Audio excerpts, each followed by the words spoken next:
Hi, welcome to the show. I'm Sylvia, and I'm honored to welcome Kenny Chan. Kenny Chan is a veritable book industry legend.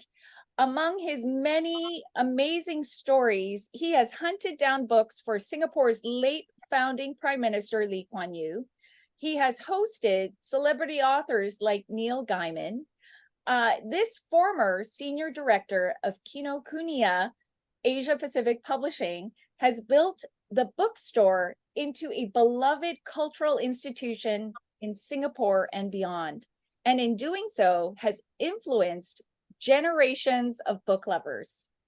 I could go on, but Kenny, you are a beloved person, and it's an honor to have you. I just love your youthful mindset, and you're hilarious. I've seen your videos. So how are you doing? I'm fine. I'm trying my best not to stay a bit serious because your introduction is so overwhelming. Thank you very much. Must, in all humility, thank you. Oh, you are a very beloved legend, Kenny, and it's an honor to have you here. And I'd love to know more about, yeah, I mean, first of all, tell us how you came to love books, and then we'll jump into your interesting career journey. Oh, books is something. Being a bit of a loner, although I have two other brothers, I'm a bit of a loner. So, and my mom and dad do read a bit, so it caught my attention. And Mm. the story I like to tell is when I got older, when I was in my teens, my mom was a bit more conservative then because she was afraid of me being corrupted. So she'll tell me things like, "You can't read this, you can't read that." So I read even more, and I must tell her for my my voracious reading of things. Uh, Everything. I read everything from romances. I love Prime Prejudice, to thrillers, Yeah. to classics, To comic to science books. books, to comics. And Yeah. I read all kinds of comics books, including girls' comics. I What? love girl You are romance. so, yeah, that's fascinating. That's fascinating, Kenny. Your very wide interest in, and I guess reading cultivated that, right? Because once you're reading Exactly, one thing and then it leads to another. exactly. Oh, And wow. I'm a curious person, so everything. I'm curious about everything. I love movies and also music. So every time I hear something, a phrase an issue that is mentioned by a pop song, hey, I need to know more. Then you got to read up. Either it's business or philosophy. The world is so an oyster. There's so much to read. And if you're a curious person, you'll never go wrong reading. I agree. I think curiosity is one of the key ingredients we need for success and Yes, overall, like, the enrichment of our mind. Do you think you exactly. had that curiosity, or do you think it was cultivated as you read more and more? I was always curious. In fact, in school, I always participated in those general knowledge quizzes, and I love quizzes. And although our school, secondary school, weren't very good in many things, for general knowledge, we are always champions. Partly because of a good team, three of us beating all the big schools. That was really fun. The Oh, underdog is always great. I love it. I love the underdog as well, Yeah. Kenny. Yeah, no. Yeah, tell us about your career journey. It's quite fascinating. I mean, you're such a fixture in the book industry, and you're such a character. I want people to know a little bit about, how you got there. And I understand you were a diplomat at one point, which was a real surprise when I read it, but not really, because you do act as like a book ambassador, right? And That's true. you're very gifted with people, and you're charismatic. So your diplomatic skills have come into play, right? So tell us about your career arc, your career journey. Oh, this is very interesting because as a young boy, I aspired to be all those boring things that kids love to be, soldier, pilot, even doctor, shudder. But after I finished my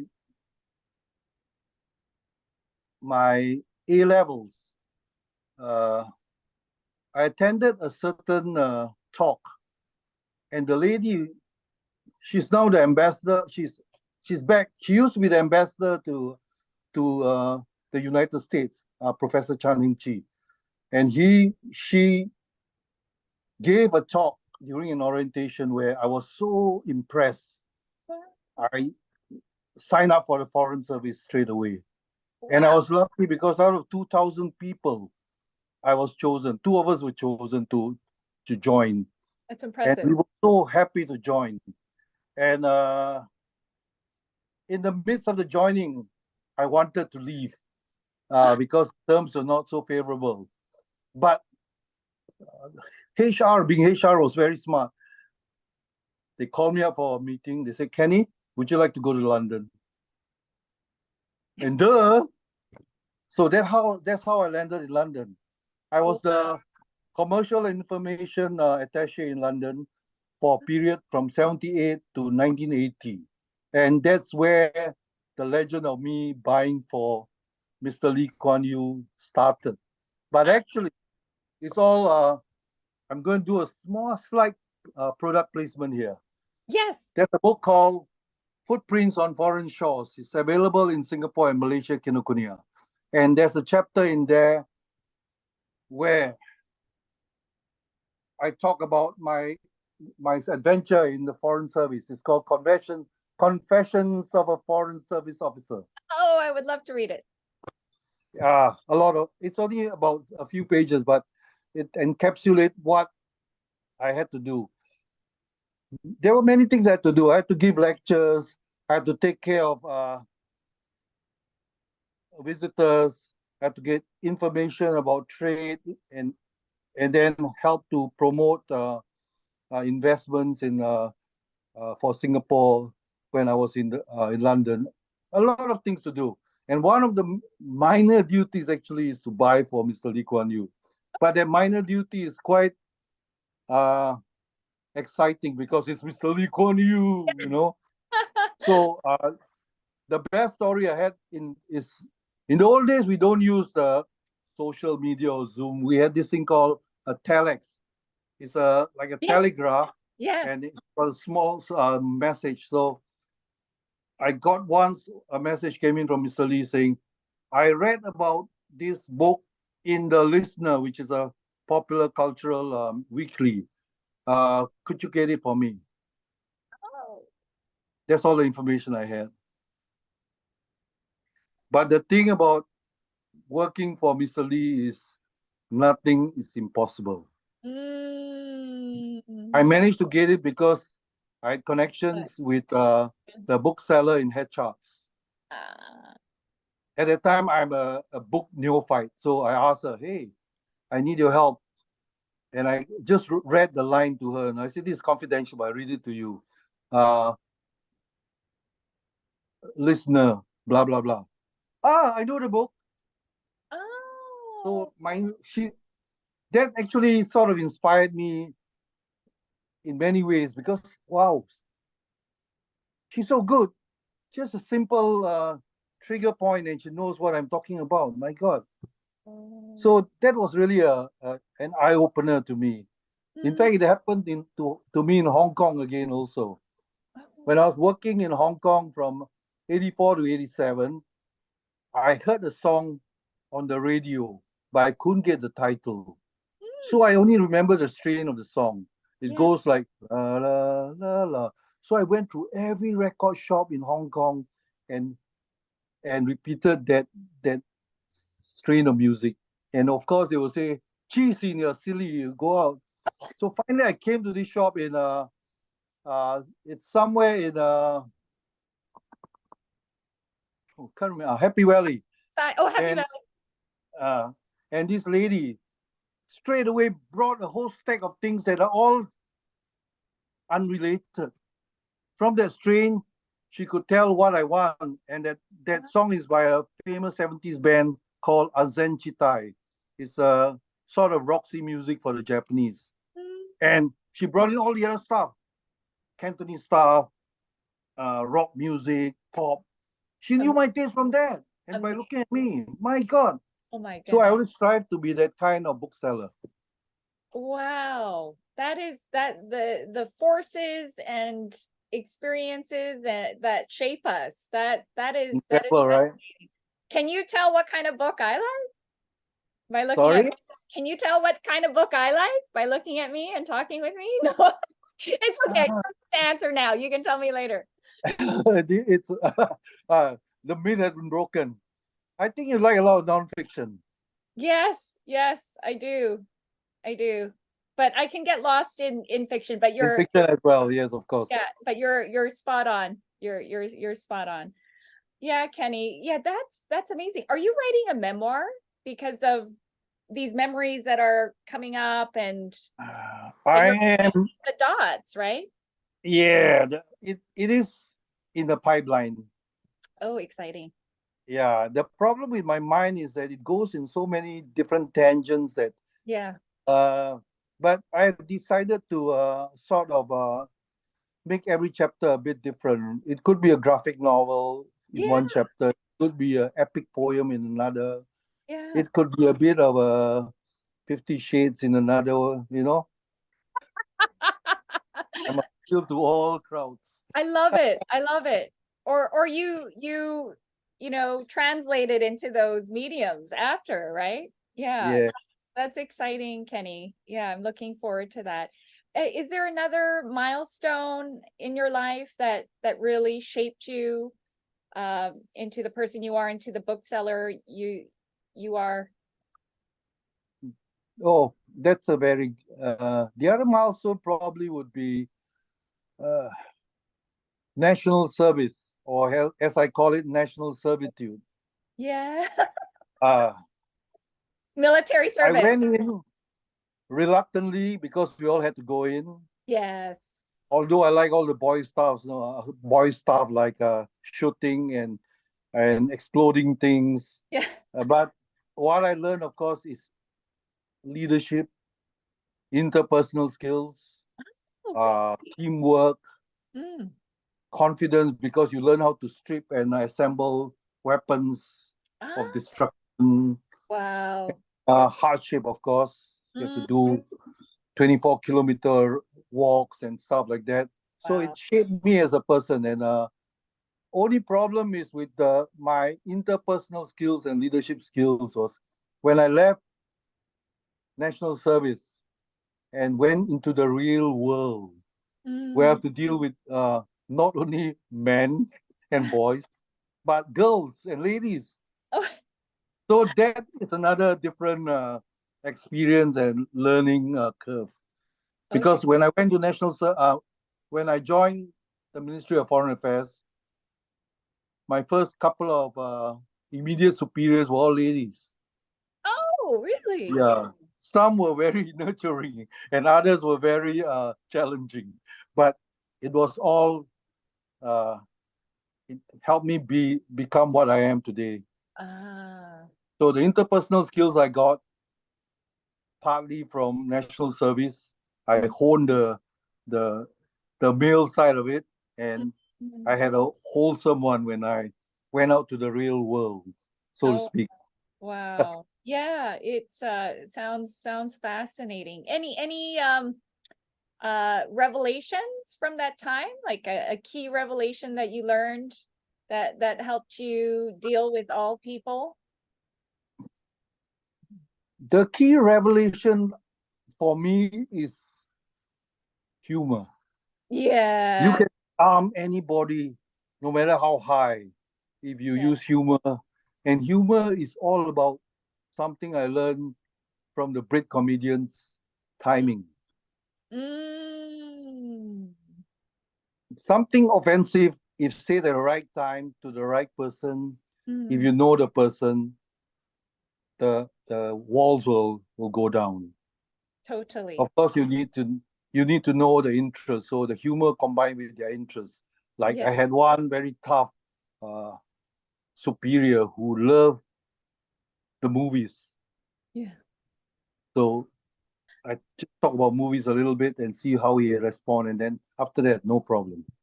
Oh, yeah, yeah. And you So Yeah, you need a little cheekiness and a little or a lot of confidence, right? And you But have both. You have both. Like you have that daring do kind of personality.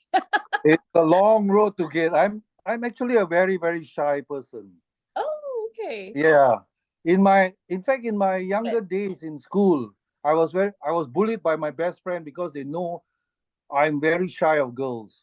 Oh, You can't tell now, of course. no, no, But no. I broke all Yes. those bad habits, you know. Gain Oh, confidence, make yeah. sure you try it. And when I work in Hong Kong, my skin got so thick, I'm not worried about anything. Because Wow. for the first 6 months, I could not converse very well with my staff and people because they all speak Cantonese. And I Yes. didn't know a single word of Cantonese I except the bad words. yeah, yeah. Same here. So after I broke the barrier, no problem. Yeah. Yeah. Anything goes. So Kenny, this is just a spontaneous question. You don't have to answer it if you can't think of a title, but if there is a book out there that most resembles your life or who you are, your personality, what would it be and why? That's a funny one. Yeah. I would probably pick Cervantes' Don Quixote, you know, It's because we are always tilting at windmills. You ah know, idealism. You're trying to fight the monster that's the windmill and you can never win, but you still must go ahead. Because in trying to teach people and to mentor people, human nature is such that people tend to backslide. mm, They mm, learn something, they forget. I'm guilty of it as well. mhm. So the to be like Don Quixote is something you're idealistic and people laugh at you, but you still carry on, Yeah, yeah. Oh, carry on. that's And there's also a romantic element which I like about yeah, Cervantes, yeah. Don Quixote. I mean, Yeah, no, that's telling. And you have a lot of love and passion, right? That comes through in all your work. Um, where is that from? Was that developed, or do you think that was just something passed down from your mom and dad? I think uh, the passion is innate. It's always been there. It's just Mm, like all of us. We have passions, but we fail to ignite the passion. mhm, mhm, Sometimes it may start as a forced passion. mm, Sometimes, like books that I promote, I may not be as interested as I thought I would be. And then mm, I delve into the book a little bit more and say, hey, that's mm. more interesting than I thought. Yeah. It's the same with human beings as well. Mm, Sometimes you see this guy or this girl quiet, mm, aloof, standoffish, and yeah, then you crack a joke and you see a different side to the person. yeah, And hey, that's where the passion ignites. And you get, it's both ways. It's mutual. Once you spark that passion in the other person also will respond to you. And mm. I think that's one of the, I won't say a secret, but it's something I've managed to uh to do with people. And Uh, you can say it's a bit of a learning phase, but part of it I think is innate. It was in me already. In yes. all of us, I think. Yeah, no, it's that's what makes you very different and special because I think people can innately pick up that you have this, it's a different driving passion for books. And I think that's what enabled you to, build up, the bookstores, the Yeah. Kinokuniya, sorry, Kinokuniya, yes. No worries, you got it right. Kinokuniya, Kinokuniya Yeah, bookstore. man. Yeah. So it's that passion that is not common, right? And so that is what, part of what makes you different and unique and has really been the drive behind your success in building this cultural institution that has influenced so many people, generations, really. Any other ingredients for success, Kenny, or do you want to respond to what I just said? Well, I think there are a lot of ingredients, but the main one, of course, is passion, the rest of it, like knowledge and all, definitely you have to pick it up. The other factor, in fact, there are 2 points which I like to make at this moment, which is a bit serious, so please don't fall asleep. Yeah. One is being able to harness the passion and energy of the team that you have. Yeah. One of my specialty is to parachute down into an organization, get a lot of flack and uh, brickbats, and then gain their respect and then move forward. I don't like the idea of, bring my own people in. There's already a team in there, so Yeah. work with that team. And I've been lucky and fortunate to have that team. And most of the people in Kinokuniya which I've worked with have been working with me more than 20 years. Wow. I've seen them grow from little girl to managers. I've seen them when they were so nervous and jittery like me when I was young, and now they are fully confident, competent managers. So this is one thing that I really find satisfying. Yes. Yeah, you have a mentor's heart. Oh, the other factor, of course, is what I like to say. It's a famous phrase by E.M. Forster, British writer. It's just 2 words: only connect. Only connect has many meanings. Of course, one is the interpersonal connections, but more importantly, when you do curation, books are a special offering to people of all kinds of interests and intelligence, and all of them, of course, of high intelligence. And connectivity means being able to connect the dots for them in terms of curation. Good example. People think I like K-pop because I like New Jeans and Blackpink. That's all true. But there's also an underlying reason why I like K-pop.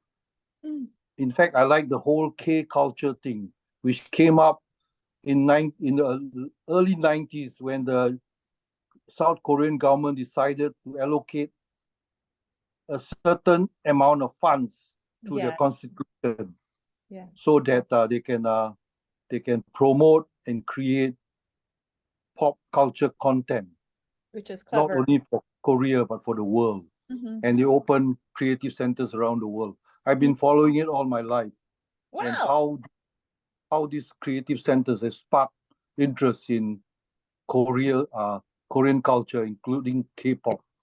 One of the first ones they did was in Paris, where the Japanese Creative Center managed to work with the organizers to have a first concert ever by a band called Wonder Girls, second generation K-pop band. I know a little bit about K-pop, unfortunately. So there's also the business element and the psychological and cultural element, which I'm fascinated by. That's why the interest may seem superficial in anything you like, but there's always something deeper. And this is the part that always make me passionate about things.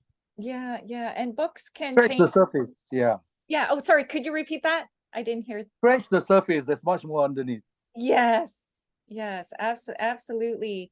Books can change lives. I mean, people have such attachments to their books, right? That's what makes this very personal type of industry, right? Exactly. Yeah.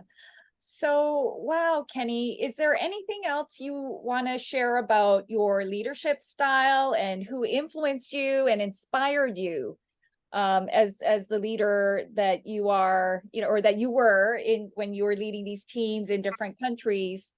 What was the key ingredient for your effectiveness? I think it's all the things I mentioned before. And one of the main persons that influenced me a lot is this gentleman you may have heard of called Stan Lee, who's the co-creator of the whole Marvel universe. Yeah. And I followed him since the 60s. Oh. And he is sort of to him, comics is a calling. In his promotion of the pop culture through Marvel Comics. He has gone to give lectures in universities, colleges, talk shows, David Letterman, uh, trade fairs, everything. Yeah. And he's one of my role models. Oh, yeah. Stan Lee. The other role model that I have, which I find quite fascinating, especially connected to the area of things Japanese because of Kinokuniya. Yeah. It's Akio Morita, Mm. one of the co-founders of Sony Oh, with right. Walkman. Yeah. He's an awesome one. We have not met someone like him, the supermarketeer, someone who goes to America and promote the transistor radio, the Walkman, and more. He's an amazing guy. Yeah. There was a book on him called Made in Japan, and that book was one of my inspirations as well. Oh, I'll have to Of check course, it I out. have a lot more. My father and mother, of course, needless to say. Yeah, that's precious. That's so precious. So, yeah, no, and you've met a lot of celebrity authors. If we can switch, if you want to, you can keep going on leadership Sure. if you want. But if you're ready, you've met a lot of celebrity authors, a lot of authors. Were there any surprises? And if so, who? If you don't mind sharing about one person. Wow, that is a tough question, man. Actually, the one that really surprised me is the one you mentioned at the beginning of our conversation, which is Neil Gaiman, the guy who did things like Sandman, which is on Netflix now. And Sandman is a fantasy series about a demigod that controls your dreams. And he has done others like Good Omen, which is now on Prime. He's a fantasy writer and he's very, very famous. And the other connection I have with him, of course, is comics.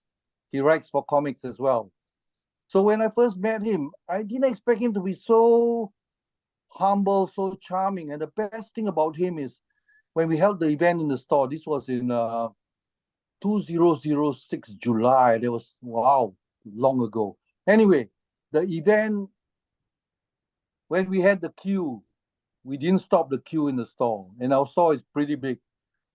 But at 3 p.m., I decided to cut the queue because it was too long. And I had to, the store closes at normal weekdays 9:30, and I extended it up to 12:30. Wow. And the best thing about Neil Gaiman, he took his time with every single fan of his. There was no sign of impatience or fatigue. He would just sit there quietly, humbly, enthusiastically talking to everyone. It's amazing. And we Singaporeans are quite weird. And this one shows very much during the meet the author session where a lot of his fans brought local delicacies for him to try. Precious. It's so amazing. And he would sign anything. And he can draw. He's actually a good artist as well. Really? So he would not just authors. He would take his time and draw a little thing. As he talks to them, he notices what character they like, and he will draw that character for them. He's so amazing. Incredible. He must I not met him be 3 times in my life, so I'm lucky. you met him. Sorry, can you repeat that? I've met him and talked to him 3 times in my life, so I'm very, very blessed. Wow. He must not be an introvert, Kenny. I asked him. He said, "Well, I used to be." Can you really change your stripes like that? That's hilarious. I did. Oh wow. Yeah, no. We all can do it. That's why I tell everybody that's shy, don't worry, you'll grow out of your shyness. Love that. You take on another persona when you're doing something else. Yeah. A different persona, a less shy persona, so to speak. Oh, wow. No, that's so impressive about Neil, right? Yeah, Humility is beautiful. Um, yeah. yeah. So Kenny, is there any words of wisdom you want to pass on to our viewers who are in the work world and they're interested in the topics that you've mentioned, leadership, uh, interpersonal connection, team building. Um, is there anything you want to pass on about what you've learned, like one of the most important lessons, life lessons? I think I learned that from the Greeks and the Romans, Mhm. and of course our ancient philosophers like Confucius and Buddha, which Yeah. is be a better yourself. Hmm. You must always remind yourself to be a better, improve yourself. We're always thinking of, that person, we complain that person should be better. But you can't do anything about that. But you can be a better yourself. And you have to think and try to do something every day to better yourself in small but significant ways. It can be very minor, but to you is something big. So be a better yourself. I Mhm. think that's copyright. That's original. Be a better yourself. Hey, sounds good. I better write that down. You better write that down. It's your major quote in your upcoming memoir. Thank you, Yeah. Sylvia. That's And great.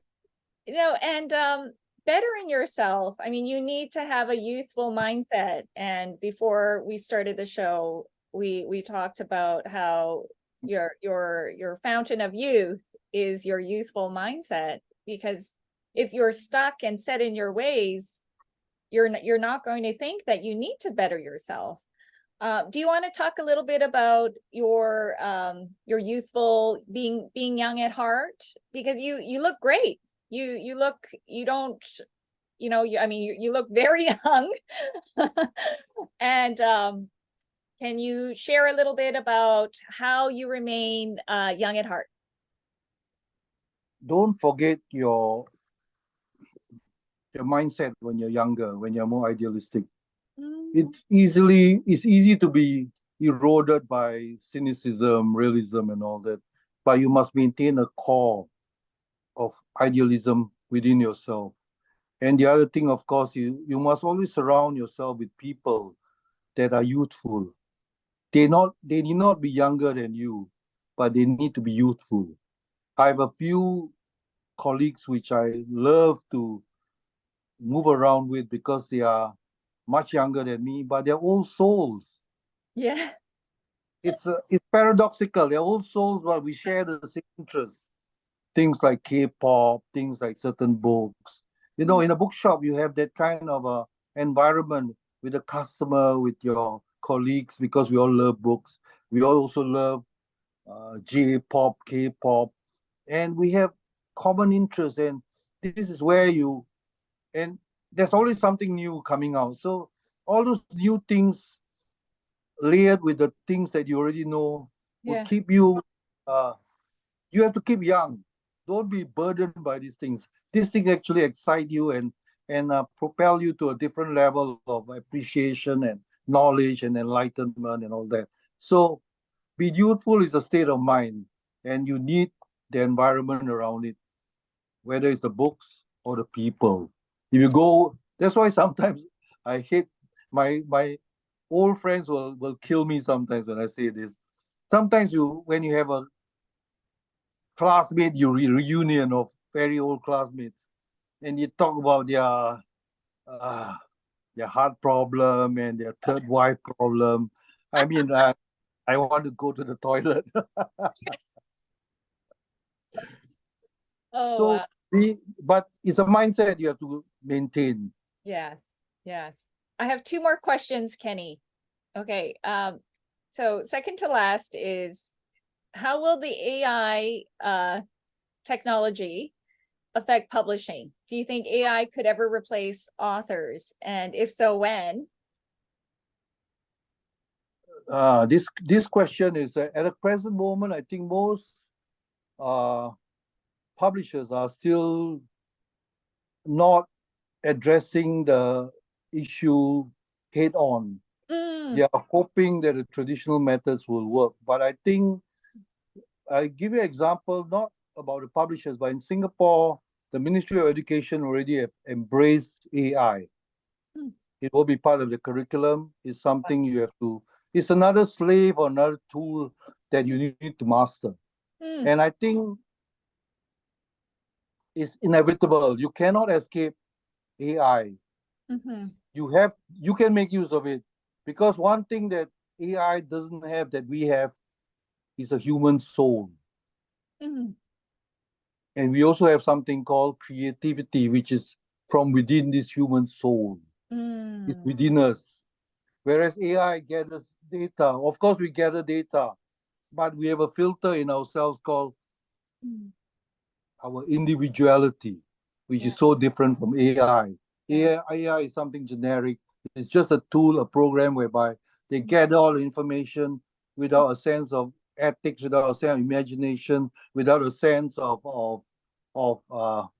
place in the community, and they just regurgitate what is. Mhm, So mhm. we can make use of that. I think we can make use of that. Okay. Even authors, if you're writing Mm, something and you mm, need some information, you can use AI. I see no reason why you shouldn't write. Oh, I need to know about the foreign policy of Uganda, for instance. mhm, ChatGPT can come out with it, and I'll read through it, mhm, and I use it for my novel. It mm. becomes more credible. Of course, I use my own words. Yeah.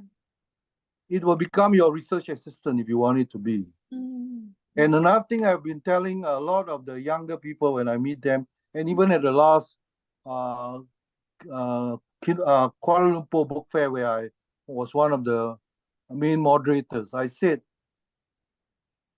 AI can come. What is the antidote to AI? It's reading. Mm, When you read, you spark your imagination. When you read, you can gain enlightenment. When you read, you get knowledge filtered through your own experience. And all these will enable you to, if you write a book, have a unique voice. If you mhm, do something, it will be your own work. mhm, mhm, mhm, And if you need to use AI to mhm, get there, it's mhm, all right as long as you continue to read and build your own individual mhm. self, your Okay. creativity, your imagination, your knowledge, your personality, your persona, whatever you want to call it, it's yours. All of us have our own. If Mm, you succumb to Chat GPT mm, without allowing yourself to anchor yourself, then you're lost.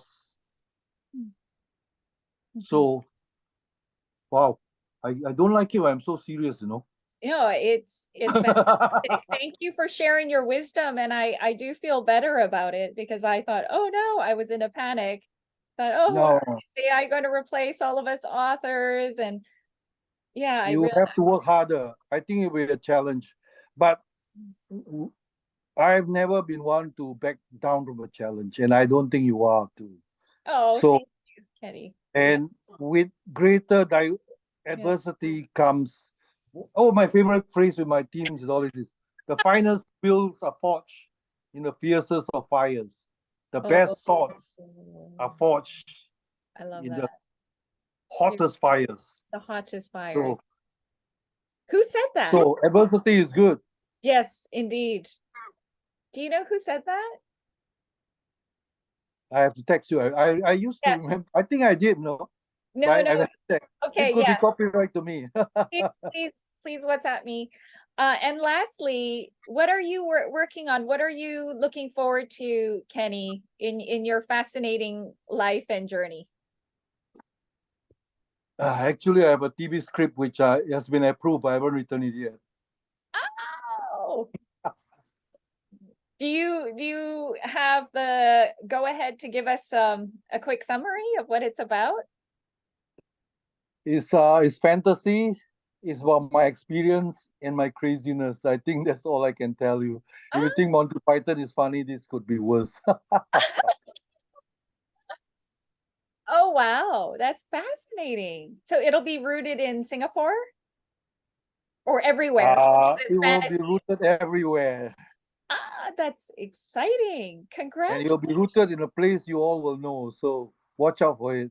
Yes, I can't I think we're all gonna be able to guess the bookstore. No? You are brilliant, man. You see, No. ChatGPT has it's no competition. ChatGPT Yeah. can't do that. Yeah, no, this is exciting, Kenny, in your new yeah, it's a new branch, or it's a new part of your journey, and you have your memoir going on as well, right? Mm. Okay, great. Thank you so much for your time, Kenny. And for our viewers, feel free to add Kenny Chan on LinkedIn, and feel free to leave your comments, and also recommend future guests. Thank you so much for joining us. A pleasure. Thank you very much for having me. Thanks, Sylvia. Thank you. Thanks.